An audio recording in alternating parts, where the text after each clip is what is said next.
Number 1053, How Could Anyone?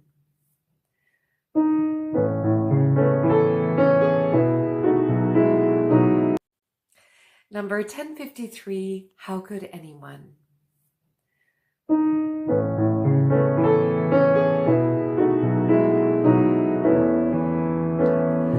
How could anyone ever tell you were anything less than beautiful? How could anyone ever tell you were less than whole? How could anyone fail to notice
Good morning and welcome to the First Unitarian Church of Hamilton. We welcome you here in the sanctuary and to all those of you who are joining us online today. For those of you who are here, please ensure that your electronic devices are muted. My name is Karen Trallet-Kumar and my pronouns are she and her, and I'm this morning's service leader. I want to thank today's service team, including our wonderful tech team, Claire Miles, John Elliott, Brian Carey, and Kelly Wolfe. And our ushers, Elizabeth Beckett and Anne Craig Howarth, and actually it looks like Doreen Knoll is, sorry Doreen, I didn't mean to miss you out. And our wonderful worship assistants, Sue and Ian Johnston, and you guys are amazing. You're here every week. It's wonderful. What would we do without you? Our speaker today is Pradeep Kumar, also known as My Better Half, who trained as a pediatrician in India and worked in the Himalayan foothills for 13 years. And after we moved to Canada, Pradeep took on the spiritual name Jivasu, and he runs workshops and courses online. And inspired by the birth of his granddaughter, Sonia, can you just show the granddaughter? There she is.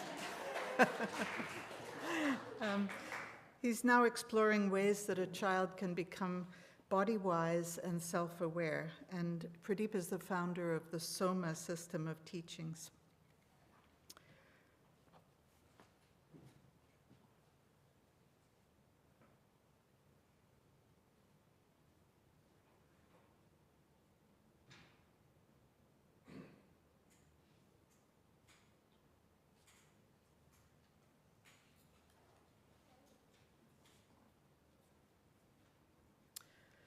Our chalice represents the light of hope at the center of our faith.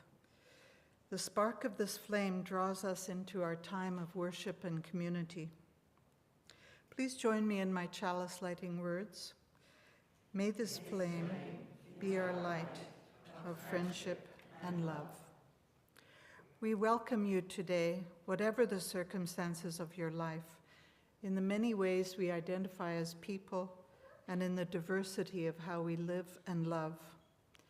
In this house of faith, we're all included as we search for truth, build community, and strive to make the world a better place for all. Hamilton is situated on the traditional territories of the Erie, Neutral, Huron-Wendat, Haudenosaunee, and Mississaugas. Today, Hamilton is home to many Indigenous people from across North America, and the land here is covered by covenants and treaties. We are all of us treaty people, original habitants and those who came later, inheritors of a diverse history, dwellers in a common land, and travelers towards a better day. We respect our treaty relationships and responsibilities towards the land and the original people who live here.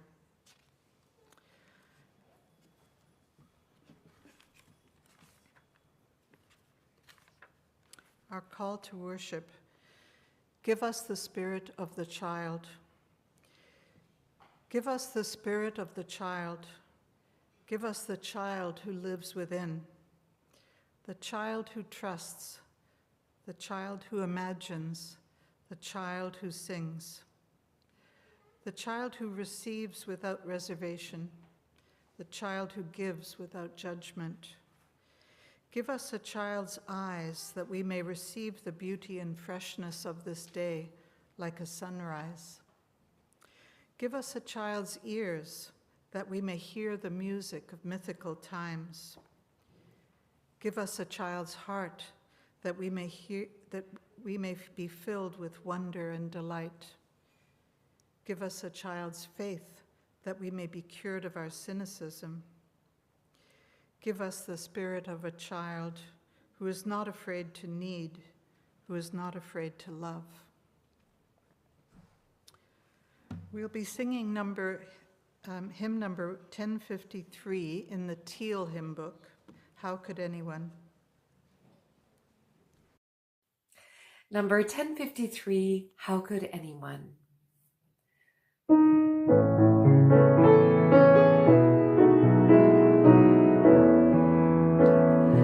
How could anyone ever tell you you were anything less than beautiful? How could anyone ever tell you you were less than whole? How could anyone fail to notice that your loving is a miracle? How deeply you're connected to my soul. How could anyone ever tell you you were anything less than beautiful? How could anyone ever tell you you were less than whole? How could anyone fail to notice that your loving is a miracle? How deeply you're connected to my soul.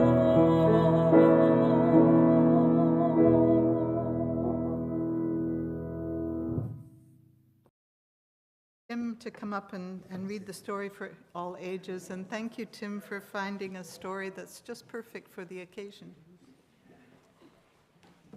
Yes, I think we had a good indication of the connections between grandparents and their grandchildren right there. And our story this morning is called Granddad's Prayers of the Earth by Douglas Wood, illustrated by P.J. Lynch.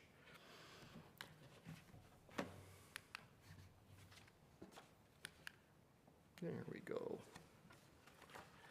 When I was little, my granddad was my best friend, and being with him always made the world seem just right. Granddad and I liked to go for walks in the woods together. We didn't walk very far, or very fast, or very straight. While we walked, I would ask him questions about things I wasn't sure of it. Why is it, Granddad, I would ask, and what if, and does it ever? And one day I asked my granddad about prayers. And for a long time, Granddad was quiet. He didn't say anything until we came to the tallest trees in the forest, and then he answered with a question. Did you know, boy, he whispered, that trees pray? I listened closely, but I couldn't hear them. See how they reach for the sky, he said. They reach and reach for clouds and sun and moons and stars. And what else is reaching for heaven but a prayer? I thought about the trees and kept listening for them. And while I thought, I sat down on an old, mossy rock. Rocks pray too, said Granddad. Pebbles and boulders and old weathered hills. They are still and silent, and those are two important ways to pray. I thought hard about the rocks. I picked up a pebble and stuck it in my pocket.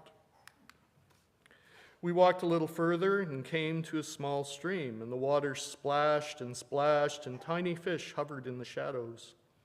Do streams pray too, Granddad? I said. Streams pray too, he answered, and lakes and rivers and waters of all kinds. Sometimes they pray silently like the rocks. They lie still and calm, reflecting clouds or birds or sunsets or the first evening star. And sometimes they pray with movement, flowing across the face of the earth, giving themselves to the ocean, giving themselves to the sky, and beginning their journey all over again. Sometimes waters pray with laughter, chuckling to their friends the rocks, and sometimes they pray by dancing, leaping into the air, and falling back again. These are all ways to pray, said Granddad, but there are more. The tall grass prays as it waves its arms beneath the sky, and flowers pray as they breathe their sweetness into the air. The wind prays as it whispers and moans and sighs. It is saying a prayer and singing a hymn at the same time. A bird prays when it sings the first song of the morning, and it prays in that silent moment just before it sings. And the robin's last song at sundown is an evening prayer. All the beings of the world pray, said my granddad. as they slip through the forest or sparkle in the water, as they climb mountainsides or soar into the clouds or burrow into the earth. Each living thing gives its life to the beauty of all life, and that gift is a prayer. Then we were quiet, my granddad and I. He was watching something far away, and I was thinking about all he had said about rocks and trees and grass and birds and flowers. And finally, I asked him to tell me about the prayers of people. Granddad smiled and ruffled my hair. People pray some of the most wonderful prayers of all, he said. Bending down to smell a flower can be a prayer. Quietly watching the sunrise, feeling the slow turning of the earth, and saying hello to a new day is one of the oldest prayers. Standing in the snowy woods on a winter day and watching your breath become part of the breath of the world is a way to pray. Making music or painting a picture can be a prayer. Holding hands around the table with family and friends and remembering all that holds us together and giving thanks is one of the greatest prayers. And sometimes, said Granddad, people pray when they are sad or sick or lonely or have a problem too big to carry by themselves. They may say words they have learned from their fathers or mothers or granddads or great-grandmothers, but often they must find their own words.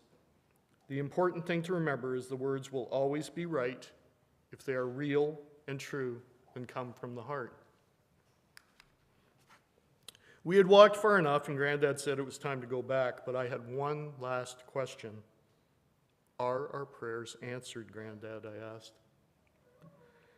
Granddad smiled. Most prayers are not really questions, he said.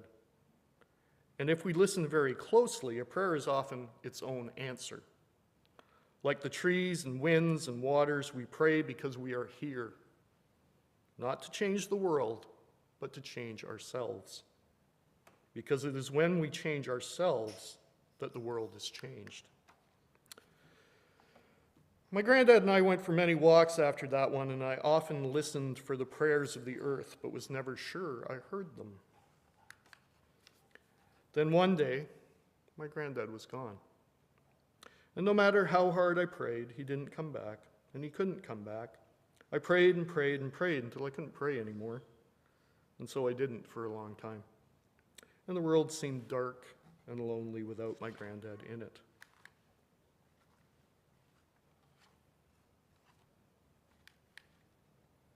Until one day I went for a walk, and I found a big rock under some tall trees and sat down on it. Overhead, the branches swayed and a breeze whispered in the leaves. I heard a stream flowing nearby and a robin singing from a honeysuckle bush.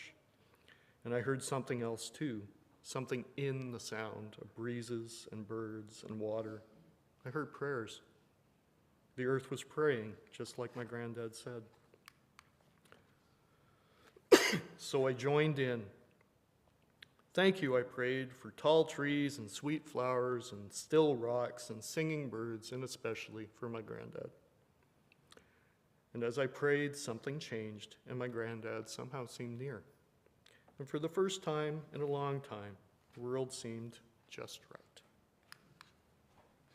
That's the end of our story this morning.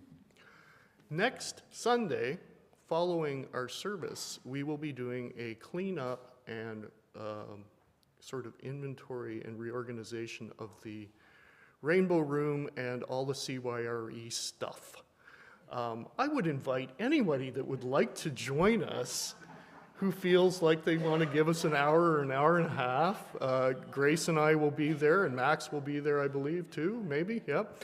But we would welcome some hands to help us. So if you're looking for something to do next Sunday after the service, come on down to Fellowship Hall.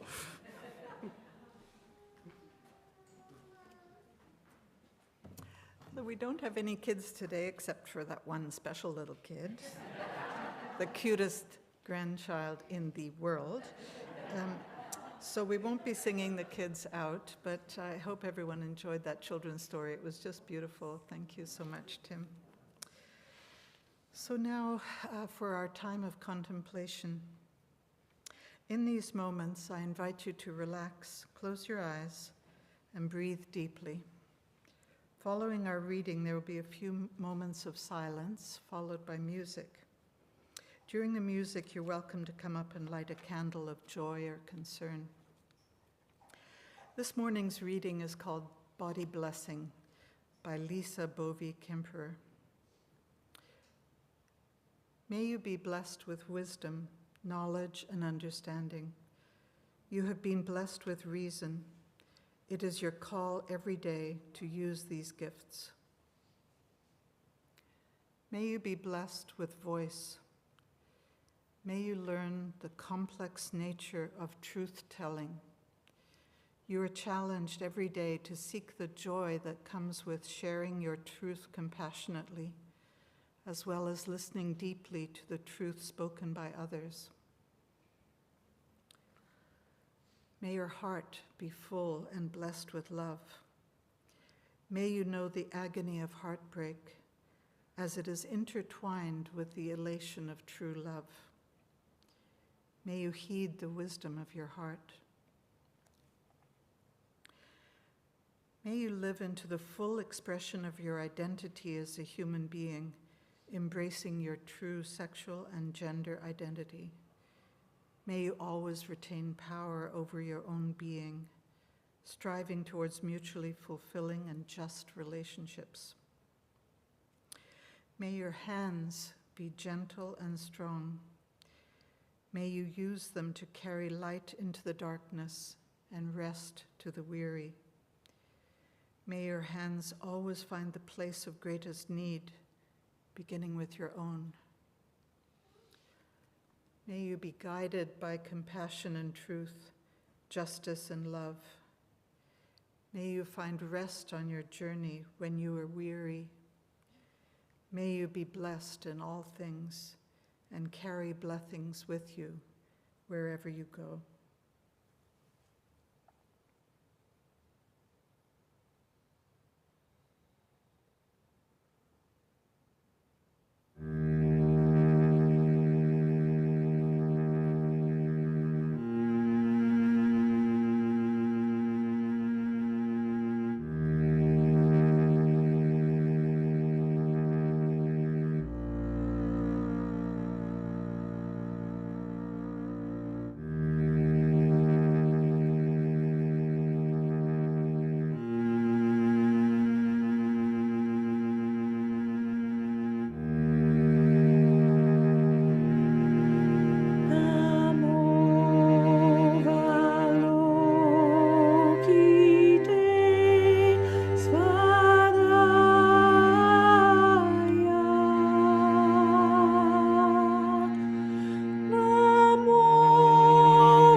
The offering that we accept each Sunday is an opportunity to recommit ourselves to this community and to our relationship with one another.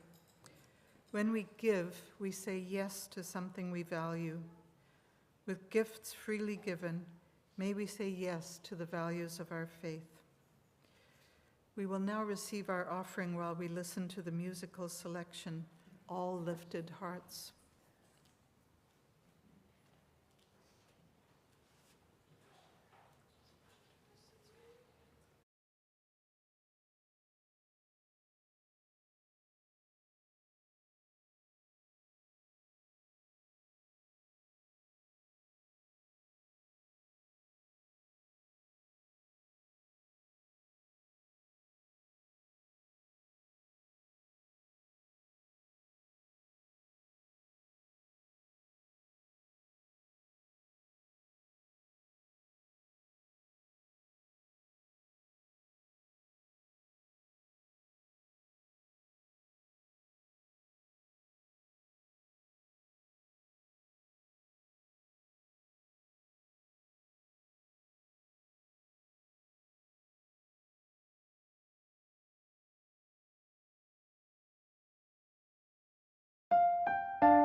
Many windows, one light, many waters, one sea. All lifted hearts are free. Many windows, one light, many waters, one sea. All lifted hearts are free.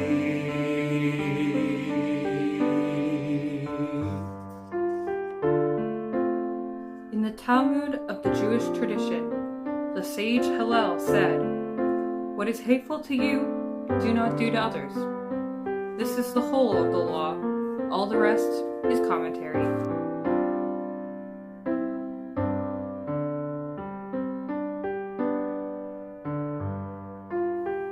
In the Hindu legend of the Mahabharata, the divine Krishna declared, "This is the sum of duty. Do nothing unto others which would cause you pain if done to you. It is written, it is taught. May it be so."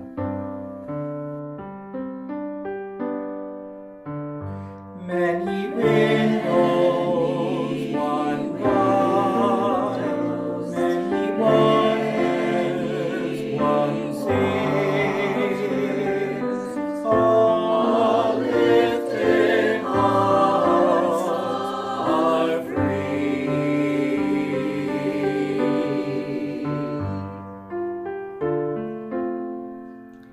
In the Gospel of Matthew, in the Christian scriptures, Messiah Jesus says, "Whatever you wish that others would do to you, do so to them."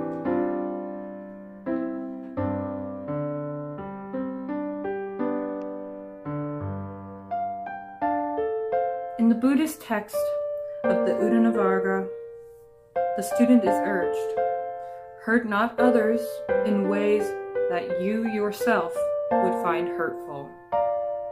It is written, it is taught, may it be so.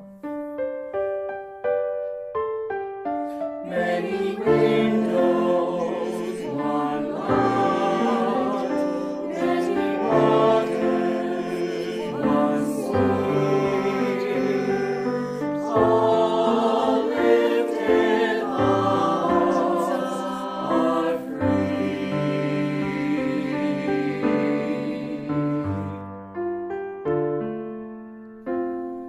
In the Muslim hadith of Al-Nawawi, the Prophet Muhammad teaches, "No one of you is a believer until he desires for his brother what he desires for himself.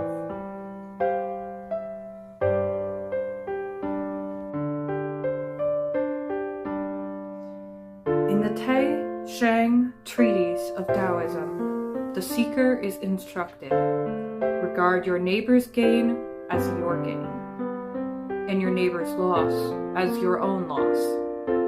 It is written, it is taught, may it be so. Many willows, one love, many waters, one sea, all lifted hearts are free.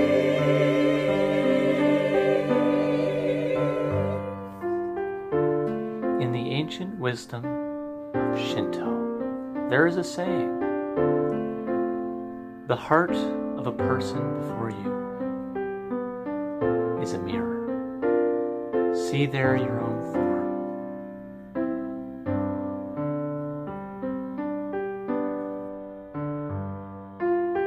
The Oglala Lakota, spiritual leader, Black Elk, wrote, all things are our relatives, but we do to everything we do to ourselves. It is written, it is taught, may it be so.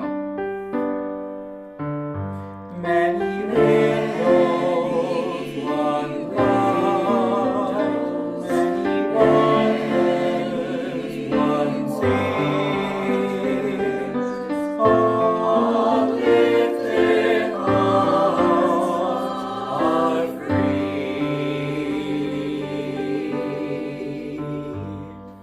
Shanti, Shalom, Hasiti, Salam, Hewa, Dohiyi, Pax, Paxomir. Shanti, Shalom, Hasiti, Salam, Hewa, Dohiyi, Pax, Paxomir. Shanti, Shalom, Hasiti, Salam, Hewa, Dohiyi, Pax, Paxomir. Shanti, Shalom, Hasiti, Salam, Hewa, Dohiyi, Pax, Paxomir. Shanti, Shalom, Hasiti, Salam, Hewa, Dohiyi, Pax, Paxomir. Shanti, Shalom, Hasiti, Salam, Hewa, Dohiyi, Pax, Paxomir. Peace,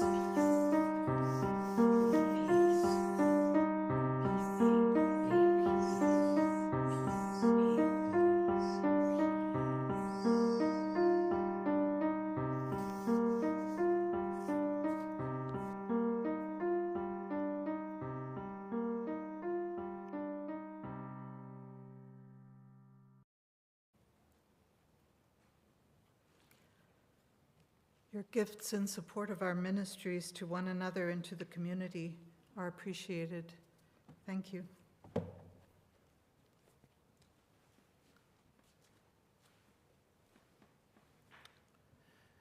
Namaste,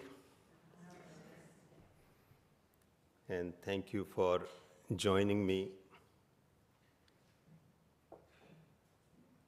I teach Soma, a new system, a new approach to life, contemporary to the 21st century and for the new generation, which is seeped in science. Soma comes from Greek, means body. Soma also comes from Sanskrit, means elixir of life or nectar. Soma is the discovery of essence of life, nectar of life, in this body. It is a biological approach for complete health and self-realization. So I will try to explain it in simple points to understand it clearly. The first point is, what is truth? A truth which is not limited to only few people, a truth which we share all. And that truth is, all of us want to live a long and fulfilled life. All of us. Do we live a fulfilled life? Second point, no, very few. Most of us wander thirsty of life, and we fill our lives from the external means, the power and the wealth and entertainment and knowledge, you name it. Third point, what happens why we don't live a fulfilled life? And the reason is, life energy in this body and brain is blocked when we were children.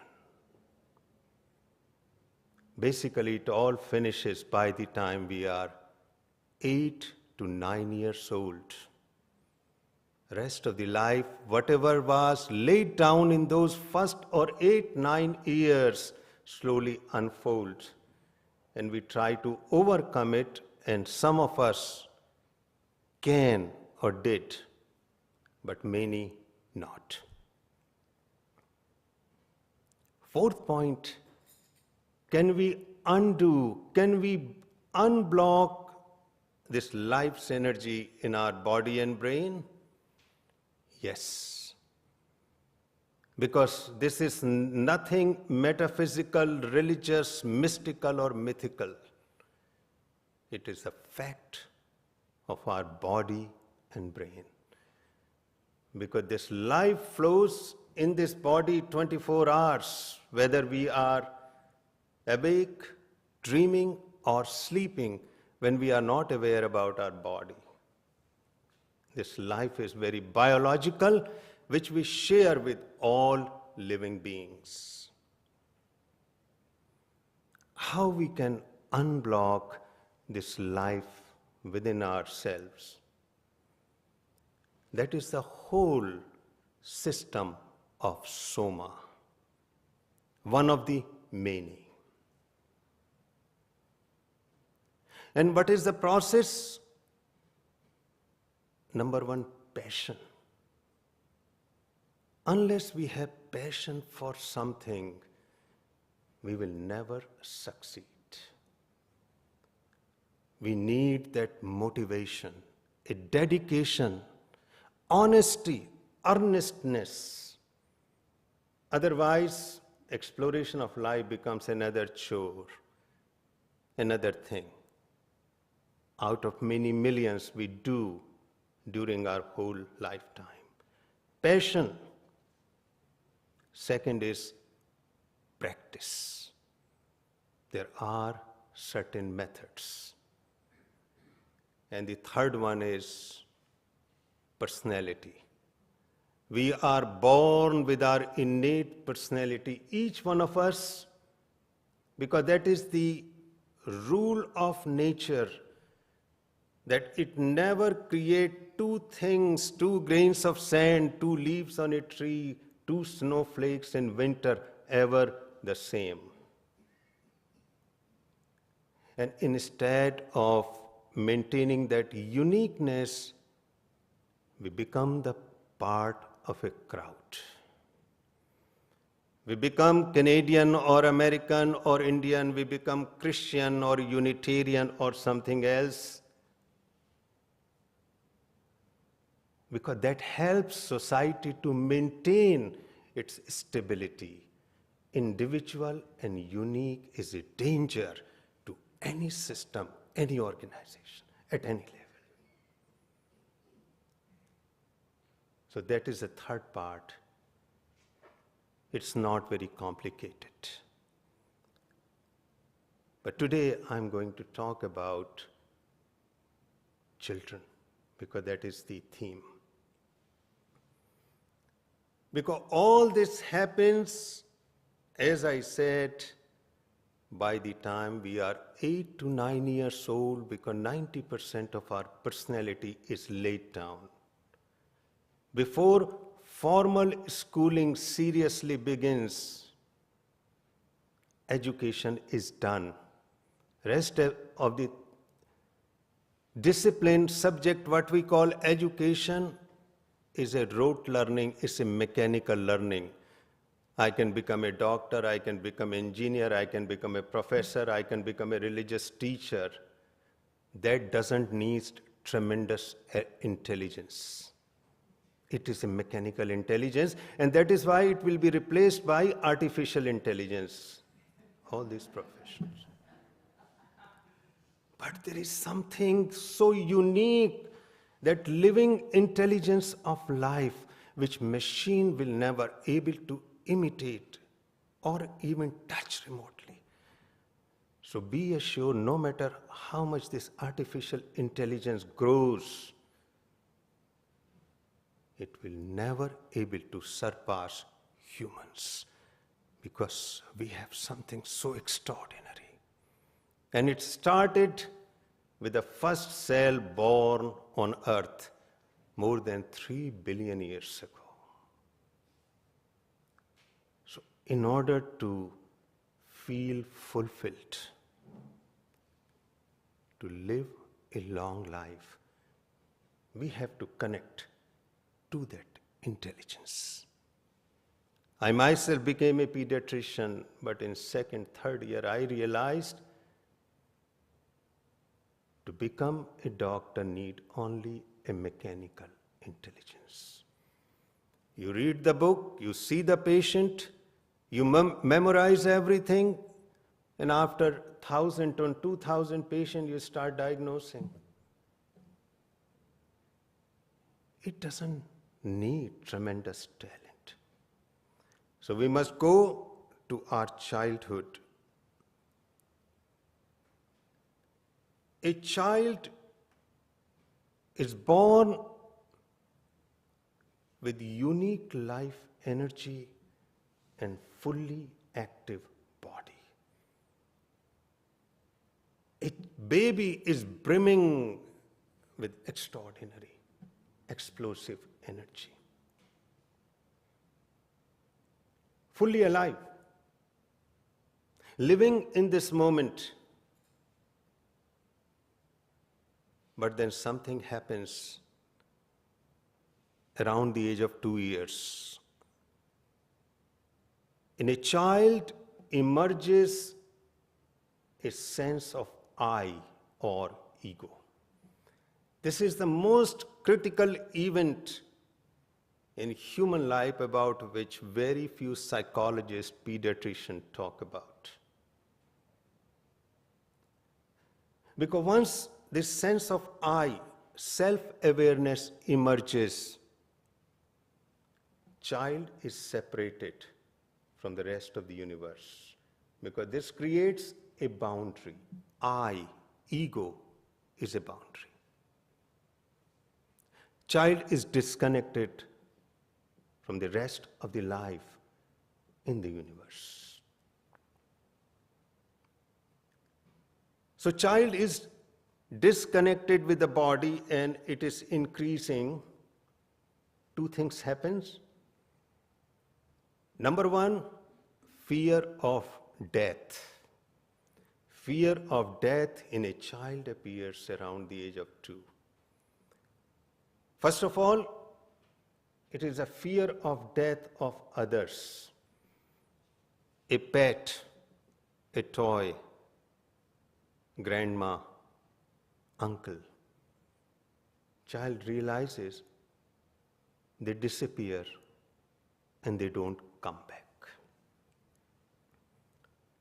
But by the time child is 8 to 9 years old, this death becomes personal. I'm also going to die. But child cannot comprehend. But child is in distress, child is anxious, not recognizing whatever is going on. So this child takes shelter in the love of the parents, grandparents. And what they give? Culture, customs, tradition, religion, a way of life. But that way of life doesn't match this unique energy in child. So there is a clash, there is a conflict. But the child is living in the world of adults, which are huge, powerful. And child has to be consoled, child has to be protected, child knows about it. So a child finally surrenders to the social and cultural milieu, environment. And in those moments, a mind is born. Initially, child was primarily a body. Now this mind is added. But unfortunately, this mind doesn't belong to the child. It comes from outside. And because the process is slow, it is relentless. Child, when growing, eventually becomes adult, forget that this mind doesn't belong to him or her. It is borrowed. He lives on borrowed mechanical life, a conditioned and programmed child. So what happens? A unique life energy is blocked.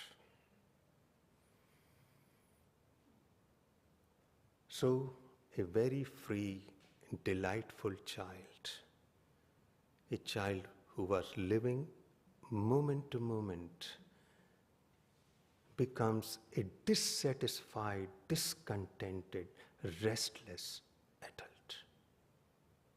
Forever wandering in the world, asking the question, who am I? From where I came? What is my destiny? What is the meaning of life?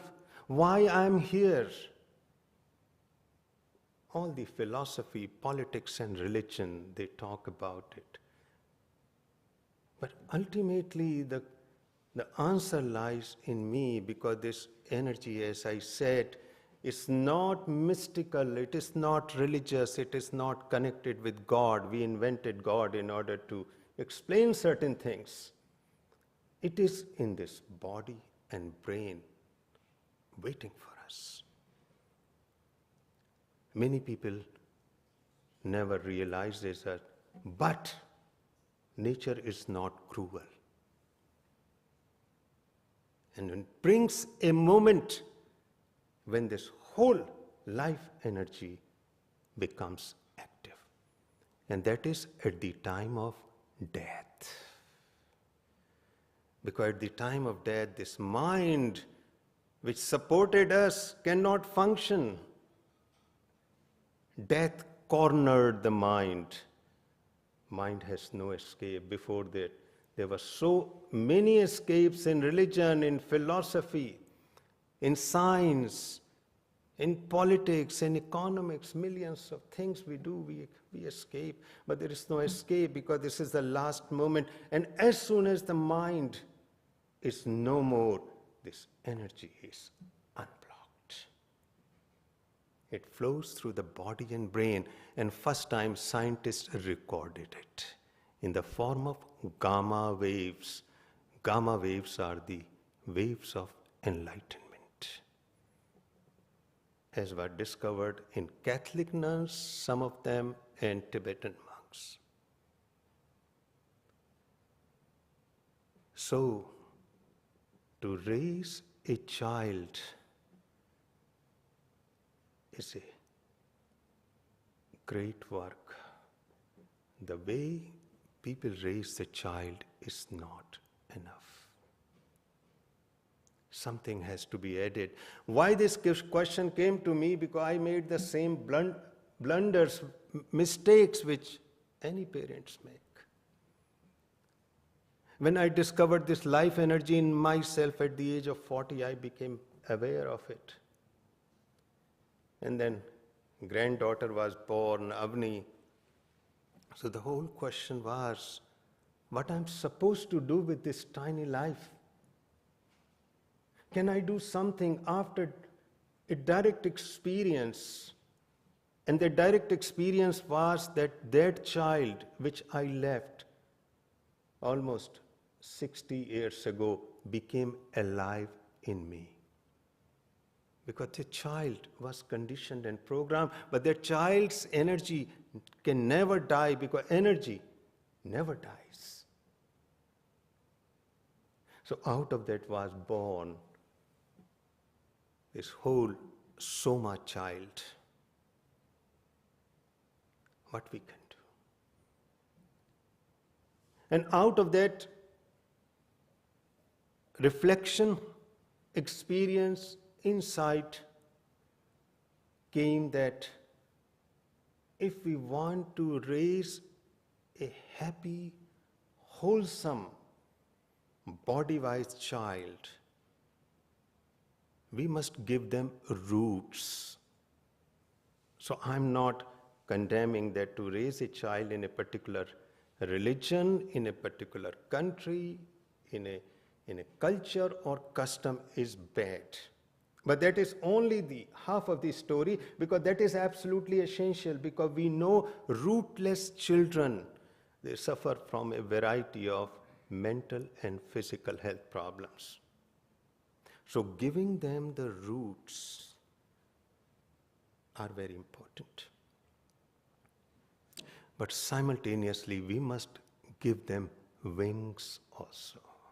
We forget that part. Because we lived for 50, 60, 30 years in our own ways and we think that is the right way. We become insensitive. Because if we are sensitive, if we are receptive, we will watch this little life and we will discover a very unique way the nature is expressing through this child. So we won't follow our own way. In my days, I used to do this, I used to do that. That is how we give excuses. We justify. And we become very heavy on the child. We must put aside how we led our life. The life in question is this little child.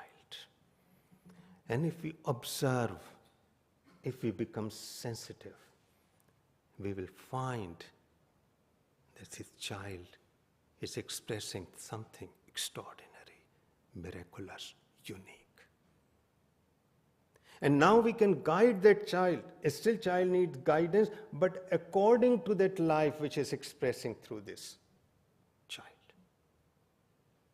So roots and wings, both are vital. We only give roots, we clip the wings. We create a ground for the individual child, but there is no full flowering, full living, full celebration of the life, because that is the very nature of life. Everything celebrates, dances, both in creation and destruction. How to root the child? Number one, connecting to the body. Particularly in this day and age of digital culture, we are going to spend a lot of time in virtual reality, making sure this child is connected with the body. How to connect a child to the body? Hugging, kissing, massaging, holding, embracing constantly. Because Sometime we became a no-touch society. We have to leave it. Second is, we have to connect the child from the very beginning to the nature. Because body is the extension of nature.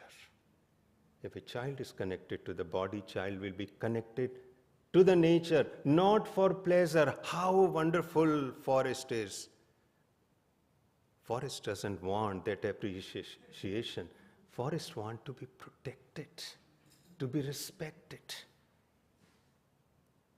Because that is a full life.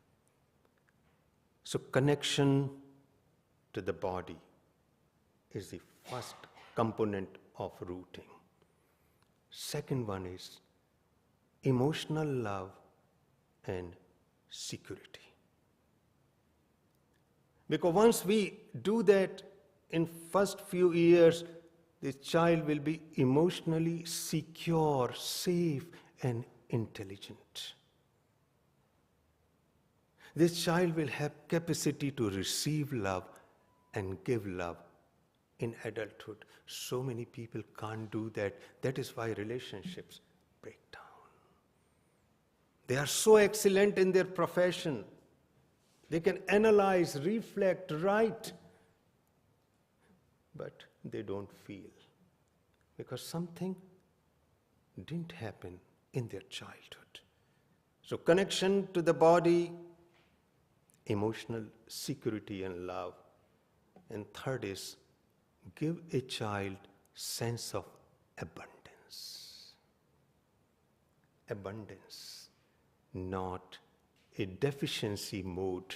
Because once we put this scarcity mode in child's brain, no matter what this child gets as an adult, will always be craving for more and more. There will always be even millions and billions.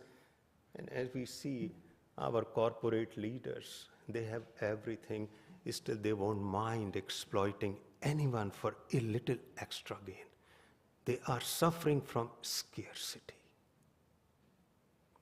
These three are for rooting. And wings, as I mentioned, we are all born with that innate personality. I won't go in details. I don't have time. If we follow the child rather than child is following us, once our parents become our role model, we are doomed.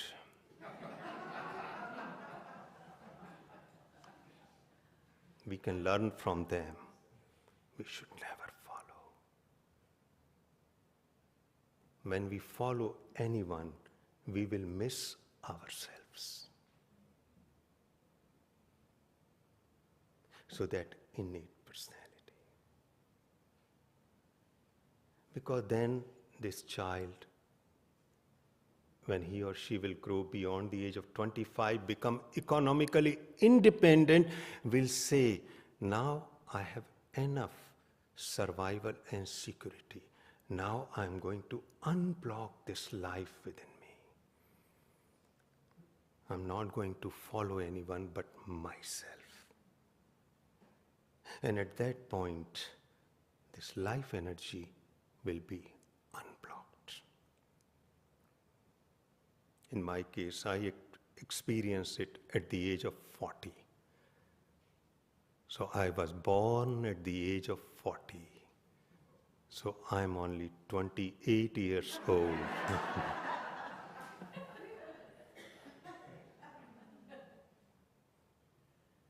That is what we can give our children, a gift of life, and our grandchildren.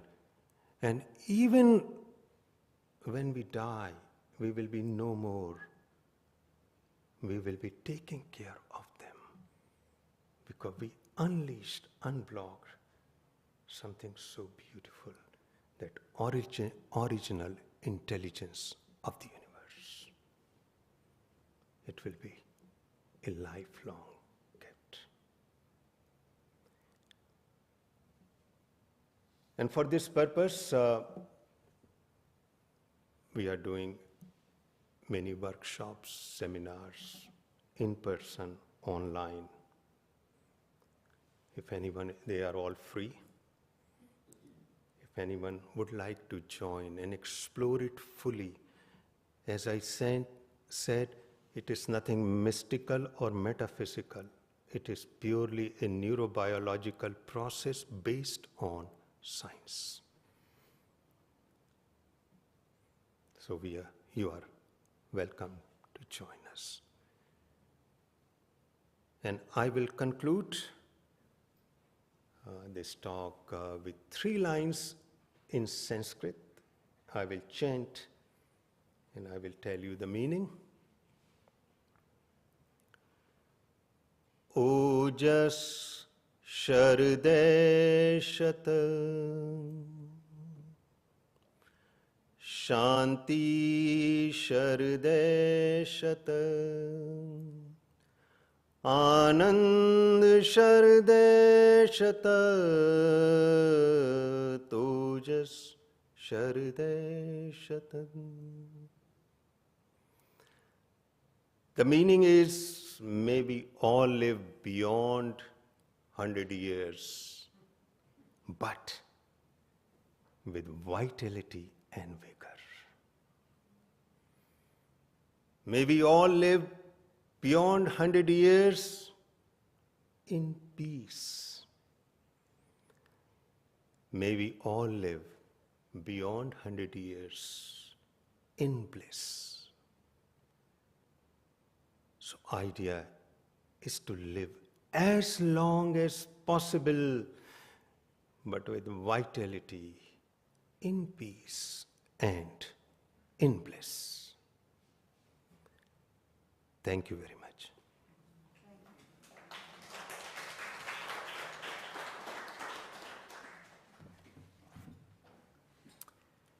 We're now going to sing hymn number 1031, Filled with Loving Kindness.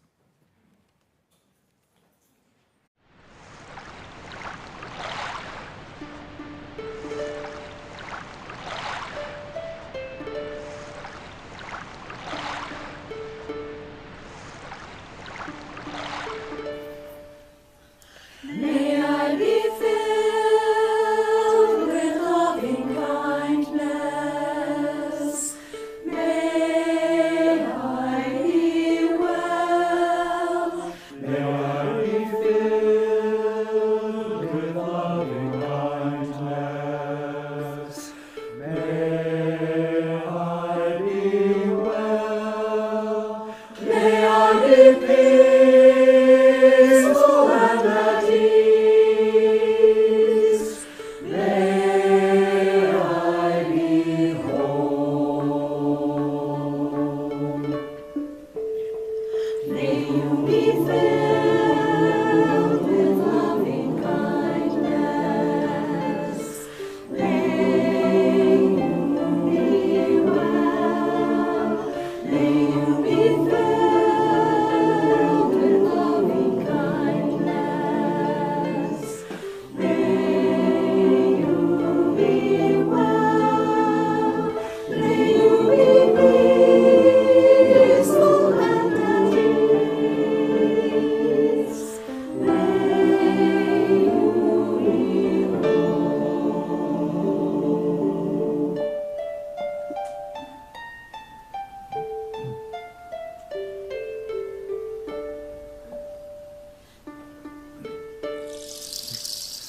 May we be filled with loving kindness.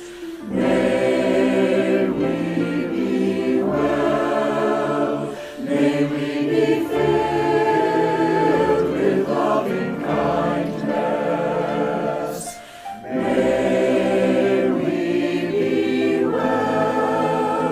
May we be peaceful and at ease.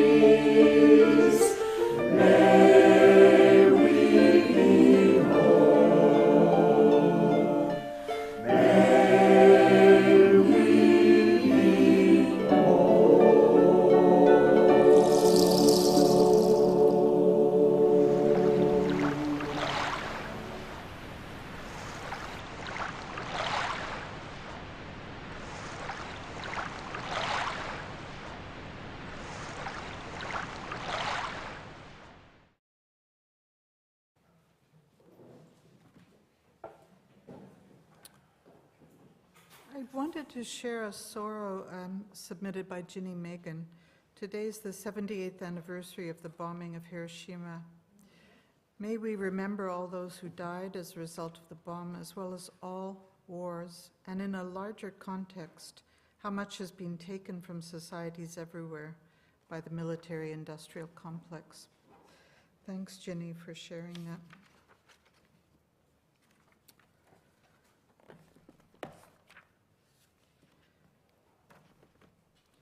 For our closing words, it comes from our hymn book by Laura Lynn Bellamy. If here you have found freedom, take it with you into the world. If you have found comfort, go and share it with others. If you have dreamed dreams, help one another that they may come true. If you have known love, give some back to a bruised and hurting world. Go in peace.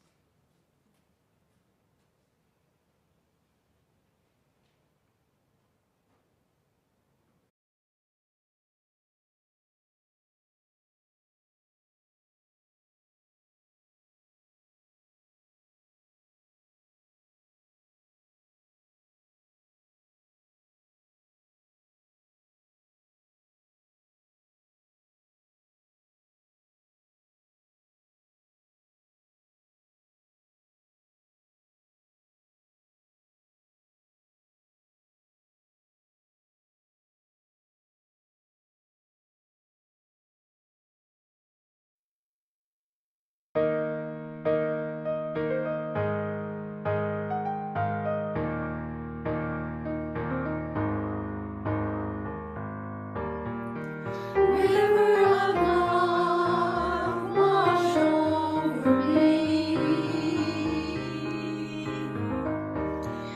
Cleanse all the loneliness and fear out of me. Fill my heart so I can trust again. River of love, wash over me.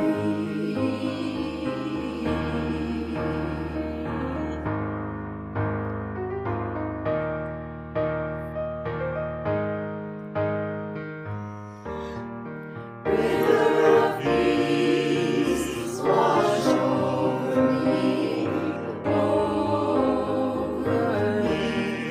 Cleanse all the hatred and anger out of me. Fill my heart with charity. Oh, river of peace, wash over me.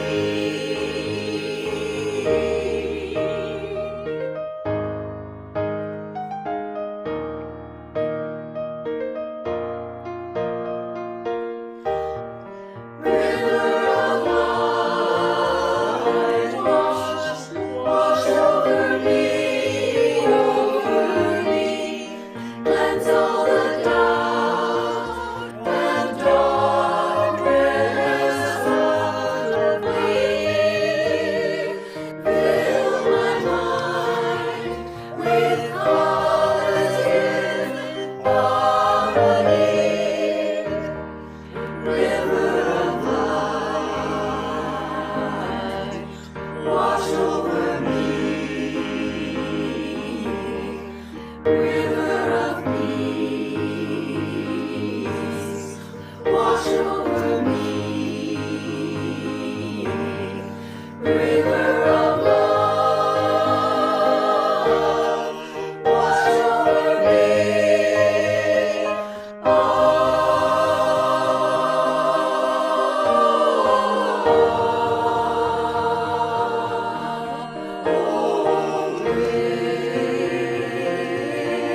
be.